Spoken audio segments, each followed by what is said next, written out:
Get started. We are here for Ivor Bosloper, who is going to tell us something about GIS and its relation with Python.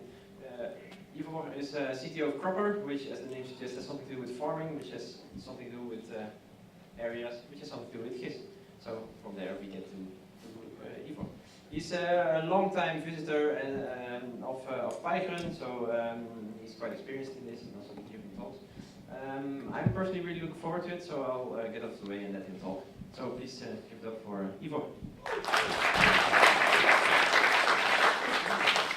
Great, thanks. Nice to be here. Good to see you all. So I'm going to talk about GIS and Python. It's an obvious combination. And specifically, I'm going to talk a little bit about the choices we currently have in choosing where to do stuff.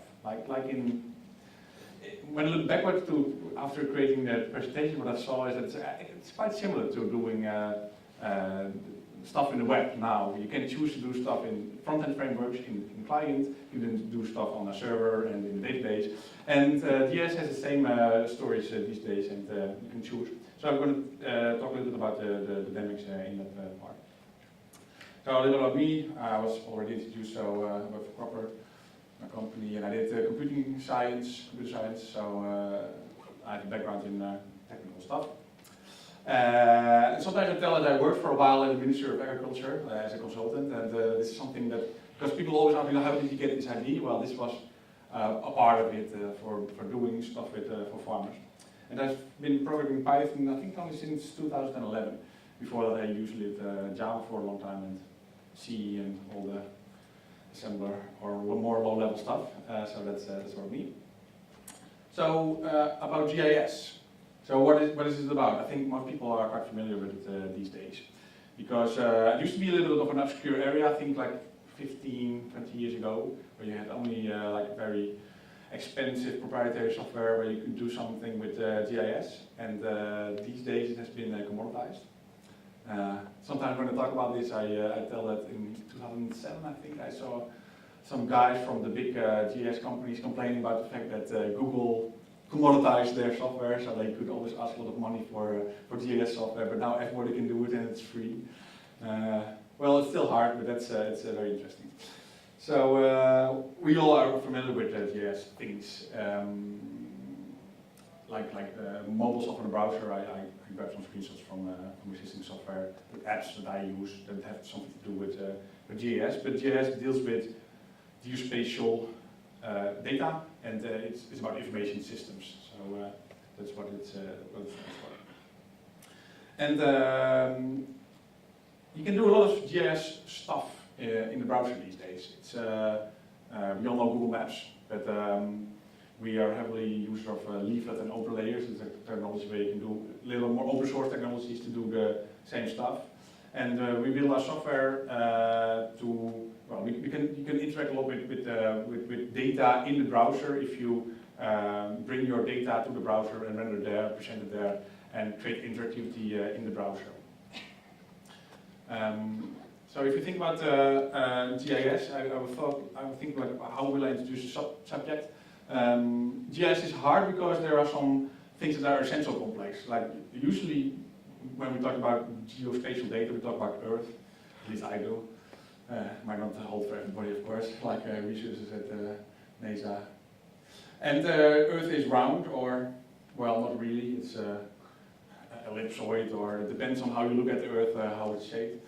And when you want to present data, you usually search for a way to make it visual. And handing over a ellipsoid sphere to everybody to visualize what you're talking about is not always the most handy idea, although with 3D printers, who knows.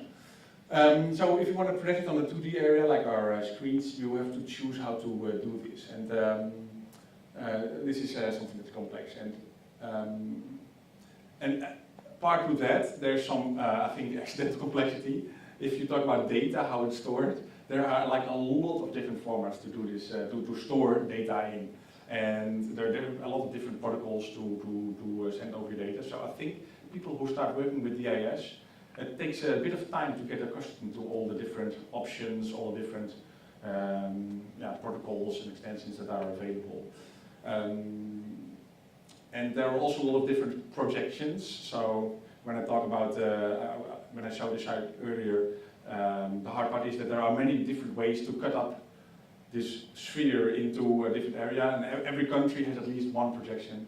And in the beginning I thought it was a little bit cumbersome, but it makes sense. It just like makes sense to have like a Celsius temperature next to Kelvin. Like Kelvin might be great, absolutely, but it doesn't make sense to us, right? If you start counting at 0, I think Kelvin is 273, it doesn't really make sense. So it's more easy for us to start counting at 0 if we think about freezing point of water. The same holds with cutting up your, or projecting your country, for instance, to a 2D area. It makes sense if your country is actually nice and square instead of, I don't know, completely like this, or upside down, or it makes sense if the units you're talking about are like relate to you somehow, like meters instead of some obscure number. So this is why there are a lot of different projections. And one thing I wanted to mention is there's a nice thing that will come back, like nice library that comes back, that's GDAL, because when I will be talking about the different layers, like the database layer and the server layer, this is actually one of the libraries that's used for almost everything I see. So it's like a Swiss Army knife. This is actually what people call it usually for dealing with geospatial data. So coming back to PyGrunn and Python, I think there's literally Python and GIS is a kind of a logic combination. Like it makes sense because there are a lot of different GIS platforms. People are adding Python as a plugin mechanism or as a scripting language. So on the server in desktop applications like QGIS, on the server, and it's not only in the open source area, right? A lot of proprietary software also, and even Windows frameworks. I've seen a lot of, I'm not a heavily Windows programmer myself, but I've seen a lot of people programming GIS and Python on Windows. So you see Python coming back as a logic choice on many places. It's not the only option, of course. There are a lot of, you can do almost anything in any language, of course, but it makes sense to use this combination. So you can also see that if you look at, if you Google for books, or there are a lot of books dealing with Python and GIS. So we're at PyGrunn, and I always like to not always keep talking, but also start showing some code or stuff. So I would like to start with a case I would like to present to you. And I've built it up, and I've tried to make it as minimal as possible, because then it makes sense to present. So the case I want to talk to you about is soil data. Something that we use. It's a data set we only acquired recently. It's open data, so I'm only presenting open data here. And I'm also doing something with open source, so later on I will tell you where the source code is. So this is a part, because we're here in Groningen, it's actually somewhere on the left, you can maybe see the part of the city. I cut out a part of the regulatory soil database of the Ministry of Agriculture. So they decided that some areas have a certain soil type, and it's required by law. If you want to do something with fertilization, you have to uphold certain limits, and therefore the type of soil is relevant. And this is what the dataset looks like. So if you start looking at the code, okay, let's see. Before I head into the code, maybe I should show you the dataset. Yeah, I don't know why it does that, but it ends up working again. Okay, so if you load the dataset, this is the dataset. I usually use QGIS as a program to start exploring a dataset. And I already added a coloring to the categorized coloring to the soil type. So if you start looking for, if you check out what features we present, see that the green area, you see, selected. Yeah, I have to click that one. User interface is not perfect, but it's a great tool, really. It's a really powerful tool. So I selected a feature, like these are the areas you can actually see, and it will say here something like clay, like it's Dutch. This is how they actually code it, but those people, they might be able to read it. So there's clay in here, there's, let me see the purple stuff, it's vein, so there's a peat, and this is sand area, so there's a different features there. It's always nice to plot it, because then you have a graph of what the data represents, because if you see the data that's handed to you in some binary format or some shapefile, I always like to see it on the map because then I know what I'm talking about. So let's go to the code. What can you do with this stuff? So I will start with the very simple, the first simple example. I want to start with only an empty page with an empty. I can make it a little bit bigger, I think. An empty page with an empty map on it. I created the project in Flask.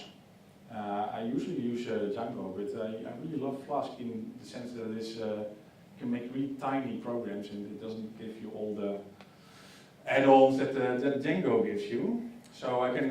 This is great for creating at least a minimal example. So what I did is I created an app. Make it bigger? Oh yeah, I think so. Let me see.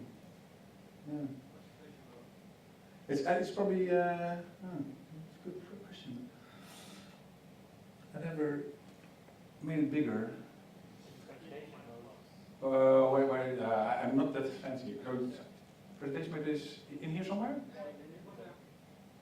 The view. Ah, right. Okay. Full screen? Presentation mode. Ah, okay. Okay, great. Ah, yeah. I never. Great. Okay. I'm using PyGrunn these days. I like it, but I'm still not completely fluent. So before that, I was a heavy Emacs user. So if I can't manage to present, I'll switch back to Emacs and see how that goes. So this is my minimal app. Yeah, and then I need to go back. Yeah, this doesn't work for me. Presentation mode. Yeah, I see it's a little bit small. I didn't expect this. So is it readable or is it not readable like this? Try to.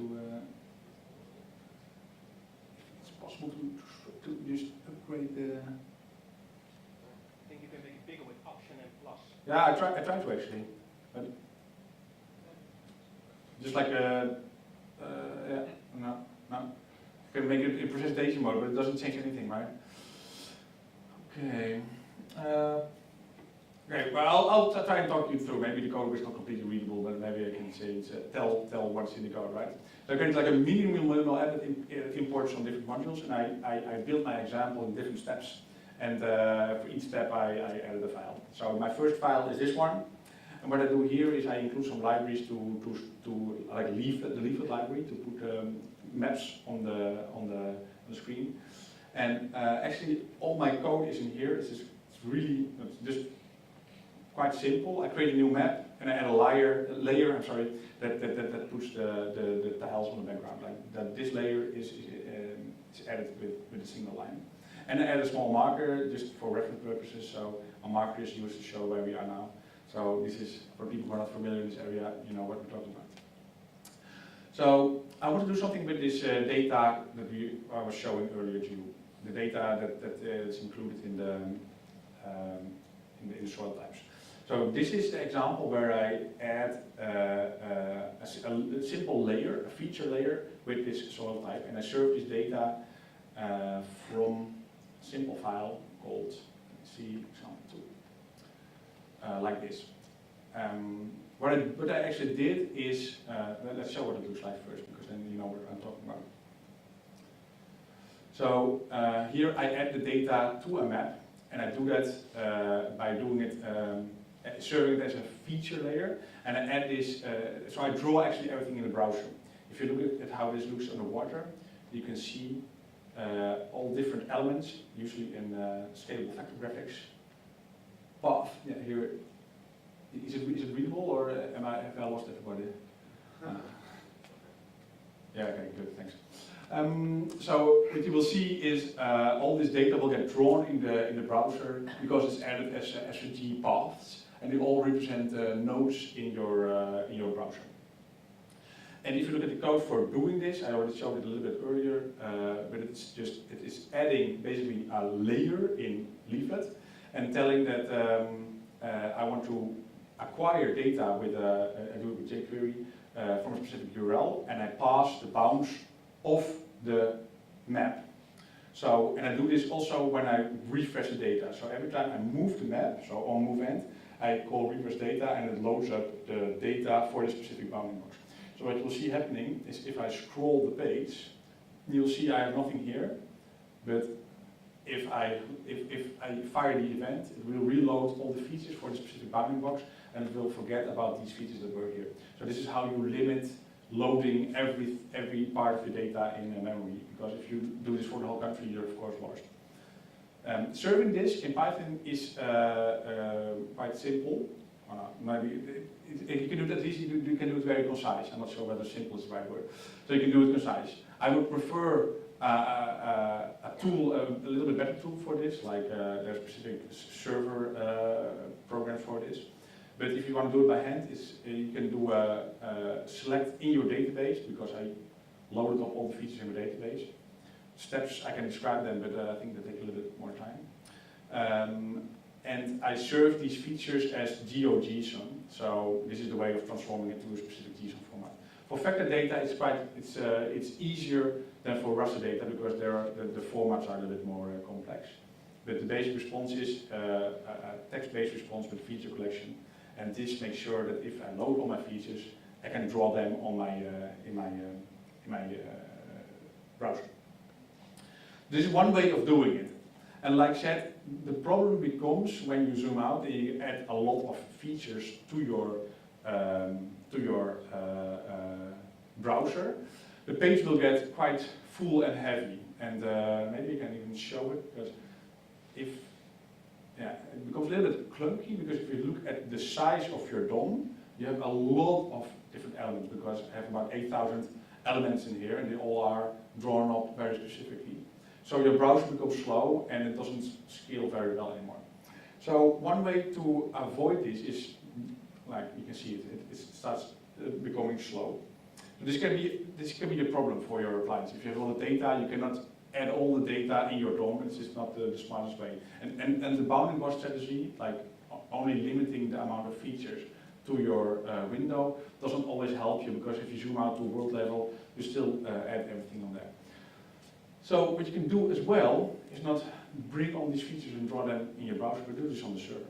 So what I did is, let's see how it will look like first.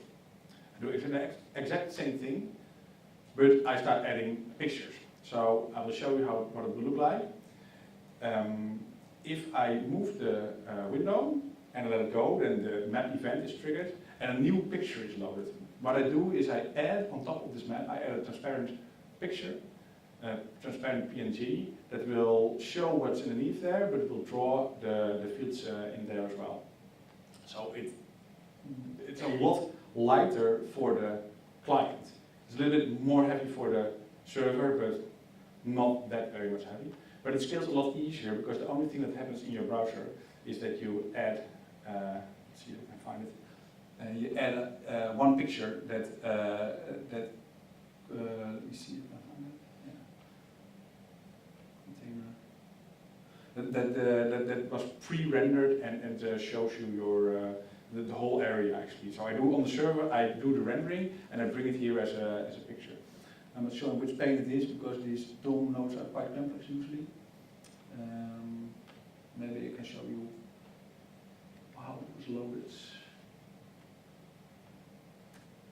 So you get the picture as is. A lot of stuff loaded. I think this one.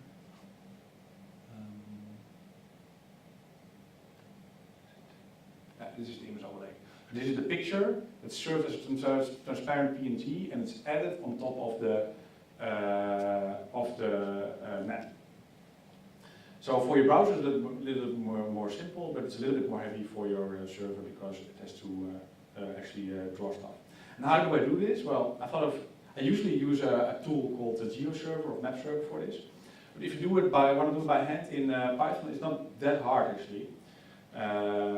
The only thing is hard is how you calculate the bounding boxes. But the essence is, if I fetch all the different fields in a specific bounding box, and I make a picture that's the size of the size that I actually sent with in the request. And what I do is I scale the coordinates because the coordinates of the polygons, they are put somewhere on the Earth. But I want to put them somewhere in my picture, so I have to scale them with a specific formula.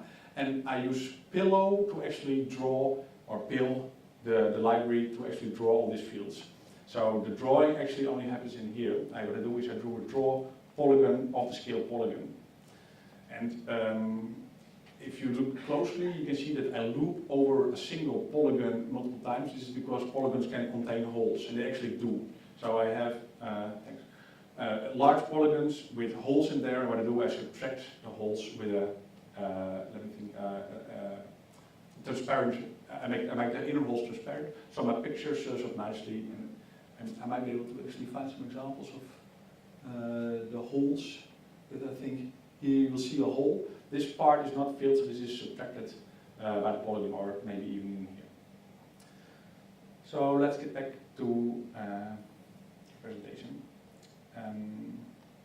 Because doing stuff in browser is nice, but doing stuff on the server is nice. But there's also another option. Okay. This is a more commonly used option. Is drawing pictures, but then do it in blocks. So if you look closely here, you can see that my image is not added as a single image, but it's cut up in different blocks. I actually use the same drawing method to do this, but I send a little bit more requests to get more pictures. And every time I zoom on a different level, it starts adding these blocks and draws them on the server. It makes it a little bit more fast. The great thing is it's great for cacheability. It's actually a technique that's used for a lot of things, and you might be familiar with it from Google Maps or other map frameworks. So the code for that is in here. I use the same drawing method I used in the previous step, but I do something specifically with mapping a tile coordinate to a GPS coordinate.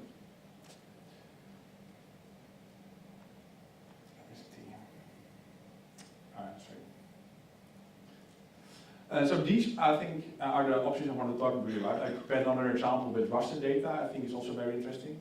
But out of time, a half hour, I will continue my presentation to out of the code. Unless you have any questions about it. Sure. These are the parts, the examples I wanted to show you by looking at the code.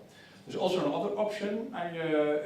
Instead of doing it in I showed earlier, you can do this stuff in your browser. And this is usually done with SVG, but you can also do it with Canvas. You can do it on the server by preparing these images and cut it up in tiles.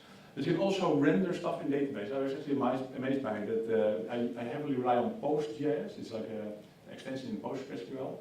And it allows you to do a lot of things in database.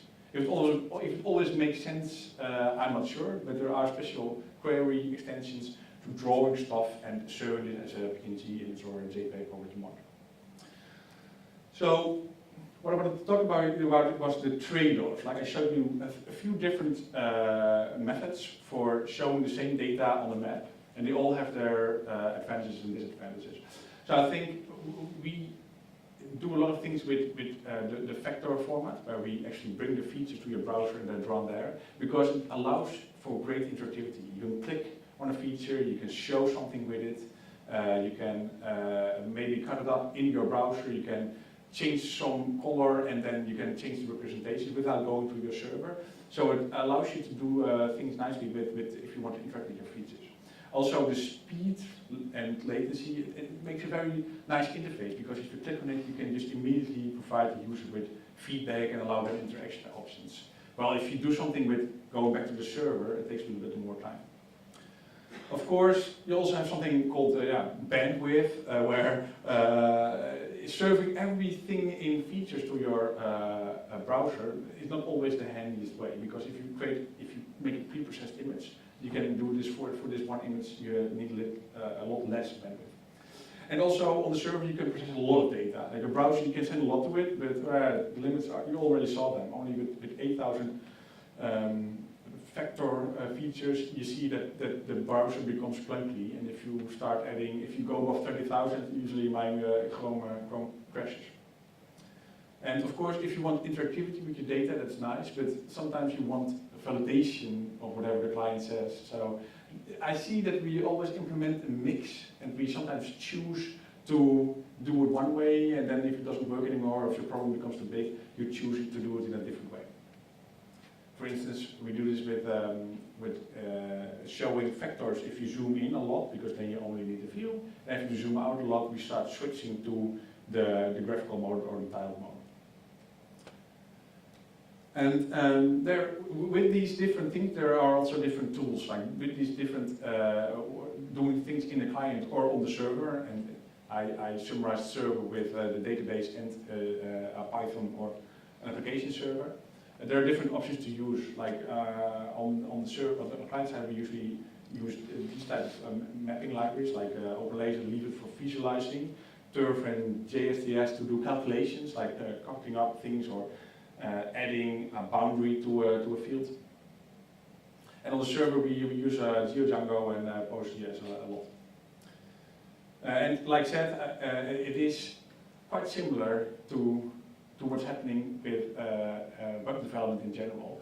That you see that the client-side frameworks are becoming a lot more mature. You get a lot of options in there, and it allows for great flexibility. So these are the icons of Backbone and Angular and React. So you're probably familiar with them. The same development with web development in general also occurs to GIS.